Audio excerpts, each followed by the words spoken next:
Sejam muito bem-vindos ao nosso canal. Esse é mais um vídeo de discussão e resolução de questões da banca VUNESP que foram aplicadas na prova de concurso público para técnico de enfermagem da Unicamp.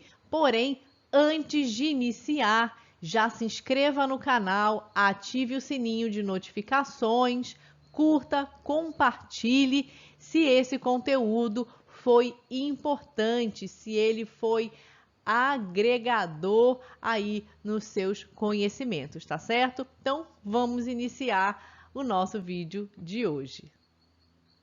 Bom, então vamos à primeira questão desse nosso vídeo aqui de questões da VUNESP, onde a gente vai discutir, resolver, né, e dar dicas valiosas aqui para vocês que nos assistem, né? Então, olha lá, VUNESP 2022, porque o edital é de 2022, porém a prova ocorreu em fevereiro de 2023. Lembrando aí, pessoal, o choque é uma manifestação clínica caracterizada pela queda brusca e intensa de oxigênio no sistema circulatório, descompensando outros sistemas do organismo, podendo levar o indivíduo à morte. Em relação à assistência de enfermagem ao paciente em choque, é correto afirmar que, então vamos marcar a alternativa correta. Letra A. O paciente deve ser mantido em sala resfriada. Não, pessoal, eu não posso provocar uma hipotermia nesse paciente que está chocado, né? O Ringer lactato, quando indicado, deve ser administrado aquecido. É verdade, pessoal. Tanto o Ringer lactato como o soro fisiológico a 0,9% devem ser administrados de forma na temperatura, né, próxima à temperatura corporal. Então, de forma que eles estejam aquecidos para evitar a hipotermia. Tudo bem?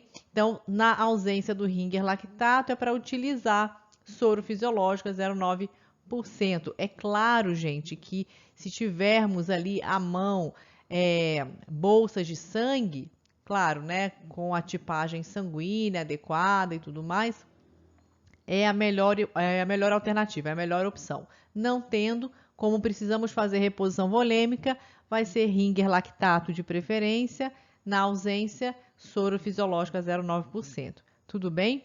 Então, letra C. O monitoramento da glicemia é desnecessário nestes casos. Também não é verdade isso aqui. Precisa sim estar aferindo a glicemia, né? Até mesmo para saber se precisa fazer reposição, né?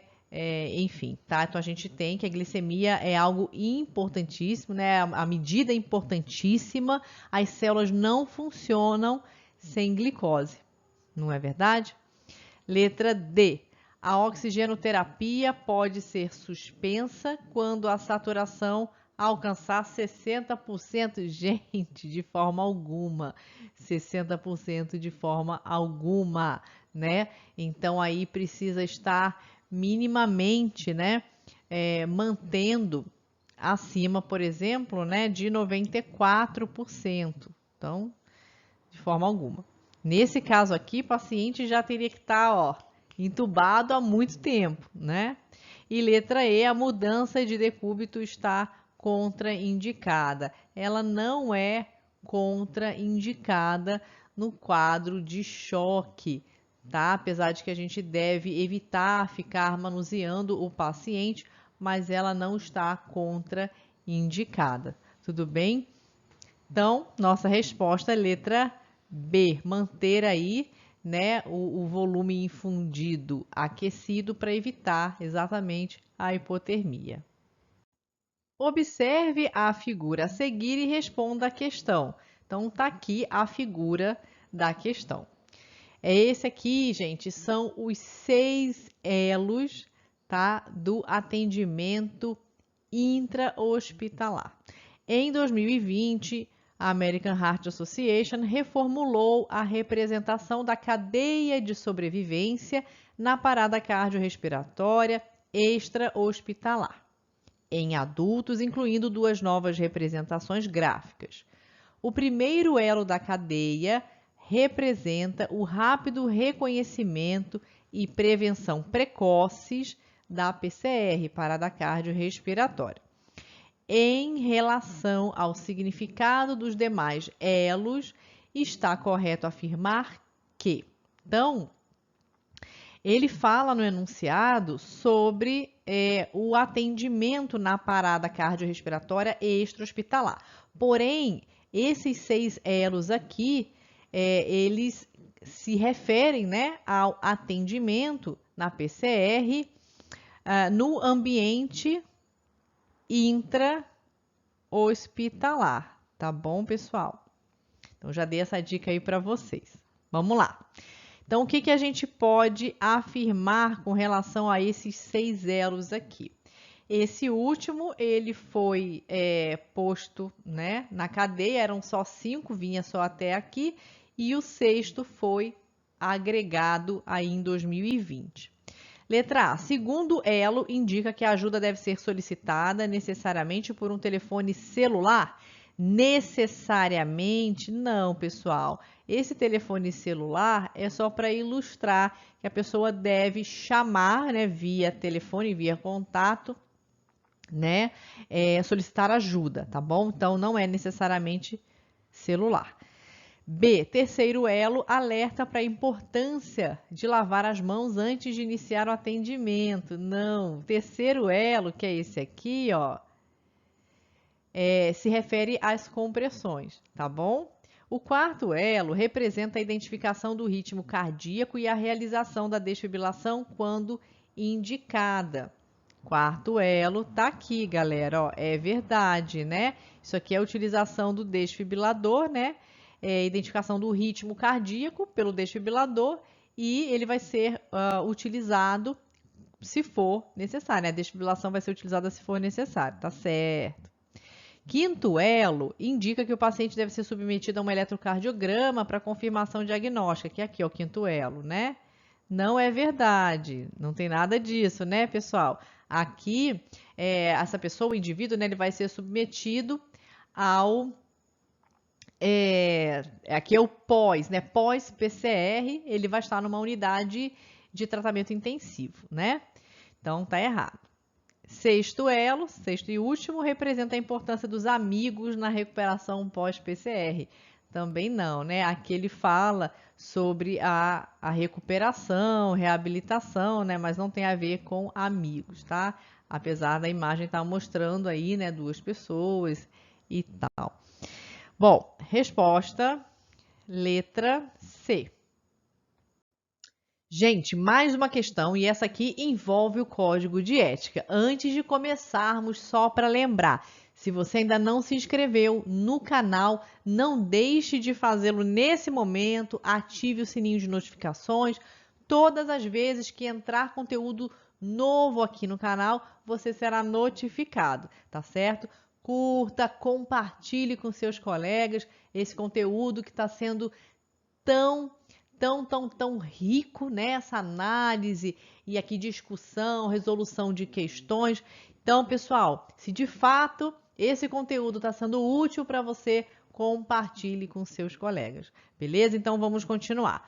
Um hospital utiliza como estratégia para inibir a permanência ininterrupta de acompanhantes de idosos internados em unidades de tratamento semi-intensivo, junto ao leito desses pacientes, a proibição destes se sentarem, orientando-os a se retirarem periodicamente para uma sala de estar que fica um andar abaixo da unidade citada.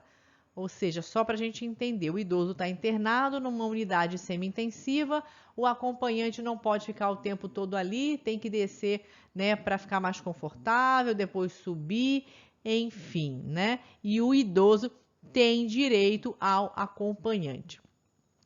Então, sempre que se sentirem cansados, né, para voltarem quando se recuperarem. Ao implementarem tal medida, os profissionais de enfermagem podem vir a ser enquadrados no previsto no Código de Ética dos Profissionais de Enfermagem. Então, assim, o hospital utiliza essa estratégia e os profissionais de enfermagem acabam cumprindo. Então, eles vão ser corresponsáveis também. Então, vamos ver aqui no que eles vão se enquadrar. Letra A, artigo 64, provocar, cooperar, ser conivente ou omisso diante de qualquer forma ou tipo de violência contra a pessoa, família e coletividade, quando no exercício da profissão. Então, vamos continuar lendo. Artigo 67. Receber vantagens de instituição, empresa, pessoa, família e coletividade, além do que lhe é devido, como forma de garantir assistência de enfermagem diferenciada ou benefícios de qualquer natureza para si ou para outrem, né? O profissional de enfermagem está recebendo vantagem da instituição? Não, né, pessoal? Ele não está recebendo vantagem da instituição. Então, de cara, essa daqui está incorreta. Artigo 70, vamos ver. Utilizar o poder que lhe confere a posição ou cargo para impor ou induzir ordens, opiniões, ideologias, políticas ou qualquer tipo de conceito ou preconceito que atentem contra a dignidade da pessoa humana. Tem a ver isso aqui? Isso está no Código de Ética, né? A equipe de enfermagem está utilizando a posição para impor. Isso geralmente a gente atribui a cargos de chefia, direção, né? Para impor ou induzir ordens, opiniões, ideologias, né? Para impor a sua opinião. Não, né, pessoal? Não tem a ver com isso, né? Artigo 85. Praticar individual ou coletivamente, quando no exercício profissional, assédio moral, sexual ou de qualquer natureza contra a pessoa, família, coletividade ou qualquer membro da equipe de saúde, seja por meio de atos ou expressões que tenham por consequência atingir a dignidade ou criar condições humilhantes e constrangedoras, né? Aqui, olha só, ele está falando, né, de assédio moral, assédio sexual ou assédio de qualquer outra natureza, tá? Atingindo aí a dignidade da pessoa, né? Porque quando você está assediando, você está atingindo a dignidade dela, né? Ou criando condições humilhantes e constrangedoras, está constrangendo o outro, né? Assediando ele, né? Enfim, não é fazendo propostas descabidas, né, indecentes, por exemplo. Não é aqui o caso, né? Subjugando o outro, né, se aproveitando da sua posição, por exemplo. Não é o caso. Artigo 96. Sobrepor o interesse da ciência ao interesse e segurança da pessoa, família, coletividade. Não tem nada a ver, né? Interesse da ciência sobreposto ao interesse, né, da pessoa, do paciente, da família. Não está falando sobre interesse aqui, né, nem da ciência e nem, né, das pessoas, ok? Então, assim, gente, analisando todas as alternativas, de fato, a letra A é a única alternativa correta. Por quê? Os profissionais de enfermagem aqui, eles estão provocando, cooperando, sendo conivente ou omisso. Estão sendo conivente, né, ou se omitindo de alguma forma com essa estratégia errônea da instituição, né? E praticando, por exemplo, um tipo de violência contra o idoso. Aqui não está falando, ok? Mas lá no Estatuto do Idoso fala que, por exemplo, você negar o direito ao idoso é um tipo de violência. E aqui o idoso ele tem direito ao acompanhante. Isso está sendo dificultado, está sendo, de uma certa forma, não está sendo negado totalmente, né? Mas o acompanhante não pode ali ficar o tempo todo com o paciente, né? Com o idoso, está sendo orientado a se retirar periodicamente, não é? E ficar numa sala de estar. Então, é um tipo de violência contra o idoso, porque eu estou infringindo um direito dele, né? Entendeu, pessoal? Então, assim, a gente tem que ter muito cuidado, né? Prestar muita atenção nessa questão, tá? De primeira, quando eu olhei rapidamente, eu imaginei que pudesse ser a letra D. Mas depois, com calma, né? Analisando e vendo cada detalhe aí dos dois artigos, né, o 64 e 85, de fato, o 64 é a resposta correta, né? Eles estão sendo coniventes, né, ali cooperando com algo errado que a instituição está praticando. Mais uma questão envolvendo código de ética. Então, a VUNESP gosta muito desse assunto, assim como outras bancas também, né?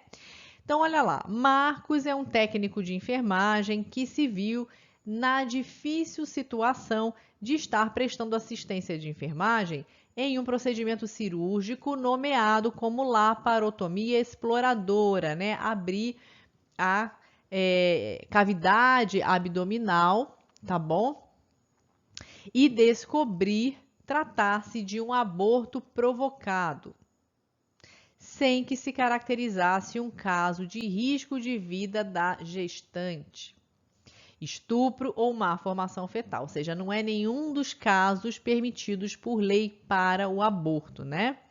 Nessa circunstância, apesar de reconhecer ser uma prática criminosa, segundo as leis brasileiras, ele não pode interromper sua participação no ato cirúrgico. Por quê, gente? Imaginem a cena, ele já está lá dentro, né? O ato cirúrgico está acontecendo, ele é técnico de enfermagem, ele percebe ali que é um ato criminoso, na verdade essa laparotomia exploradora, né? É para a realização, no caso, né? De um aborto provocado. Ele pode simplesmente pegar, tirar as luvas, né? Descalçar ali as luvas, né? E sair da sala cirúrgica? O que vocês acham? Vamos pensar, né? Então, vamos lá às alternativas. Pessoal, letra A. Então, ele não pode por quê? É um direito da mulher decidir sobre o seu próprio corpo, como estabelece o princípio da liberdade de escolha, por isso que ele não pode sair da sala? B. Poderia perder o seu emprego sem necessidade, invocando-se, então, o princípio da não maleficência. C. Prevenir danos maiores à paciente decorrentes da falta de assistência de enfermagem de qualidade e é uma questão de beneficência, de fazer o bem, né? D. Lhe é vedado negar assistência à paciente, não importando a natureza de seus atos, conforme o princípio da justiça. E letra E. Não foi sua iniciativa promover o ato, tendo sido envolvido involuntariamente, né? Isso seria o princípio da inocência. Ele é inocente, ele não estava sabendo de nada, né? Não foi iniciativa dele, ele estava ali, por isso ele não pode sair.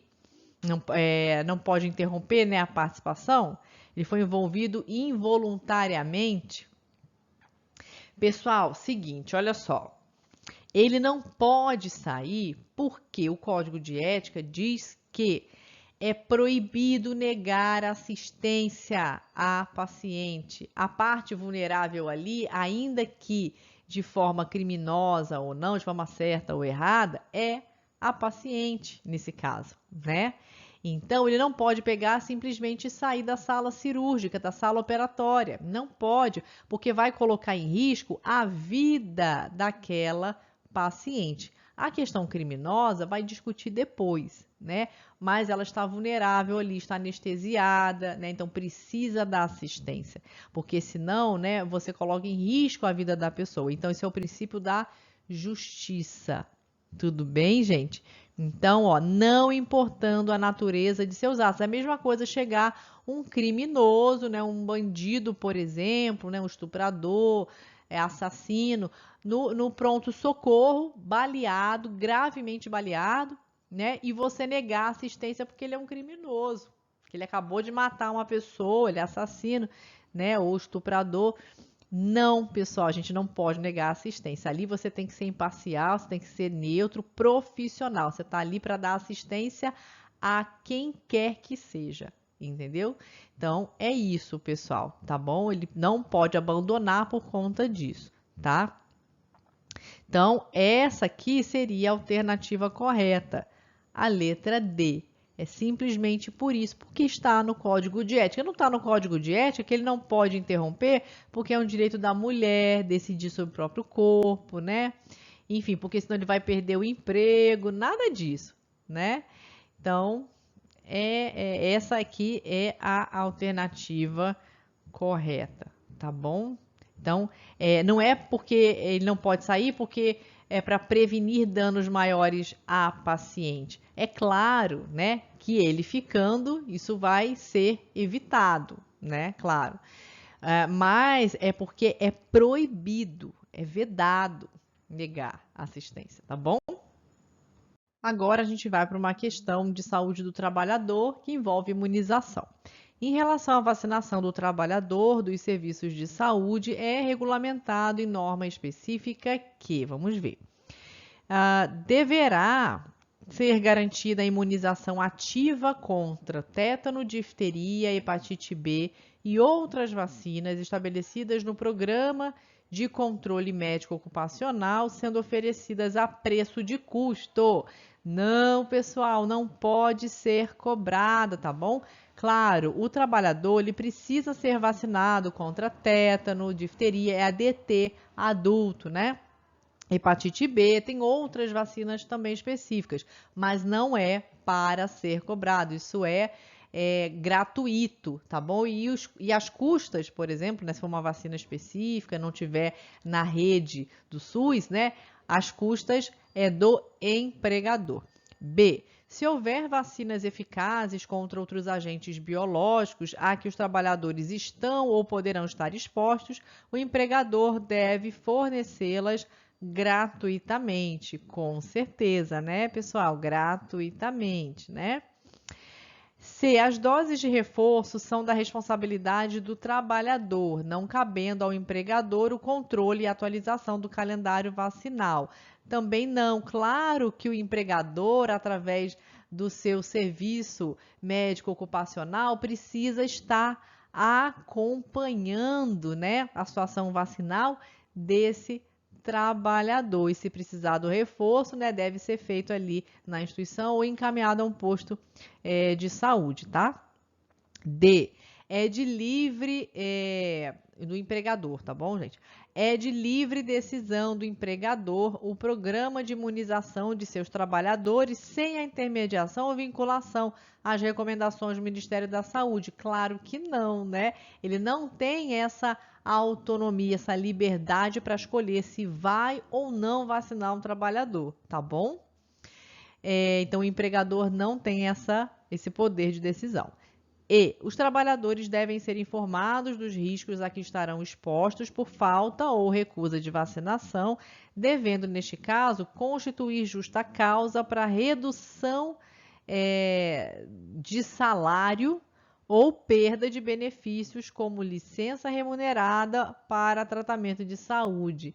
Não, gente, né? Eu não quero me vacinar, então eu vou ter redução salarial ou eu vou perder uma licença remunerada, né? Não é isso, né? Ele precisa ser vacinado, ele precisa ser orientado sim, né, sobre os riscos, ser informado, desculpa, sobre os riscos, né, a que ele estará exposto, né, por falta ou por recusa de vacinação. Mas imagina, né, que ele vai, por conta disso, ter redução de salário, né, de forma alguma, pessoal, tá? Então, a alternativa correta aqui para nós é a letra B de bola, ok, pessoal? Ele assinando o termo, por exemplo, né, a empresa ela fica isenta, no caso aí, né, de qualquer culpabilidade, enfim, responsabilidade do funcionário, tá? Então, fica aí por conta dele, né, o risco, enfim. Então, é isso, é por conta dele, totalmente dele, né? Os riscos que ele estará correndo por não se vacinar e a empresa pode, claro, obviamente, né, decidir por não ficar com esse funcionário. Bom, pessoal, é isso, finalizamos aqui. Não deixe de se inscrever no canal, ativar o sininho de notificações, mais uma vez lembrando, se esse conteúdo foi importante para você, curta e compartilhe. Também é muito importante que você deixe o seu comentário, tá certo? Isso vai agregar tanto para quem estiver assistindo, quanto para nós também, tá certo? Então, um grande abraço e a gente se vê no próximo vídeo do nosso canal.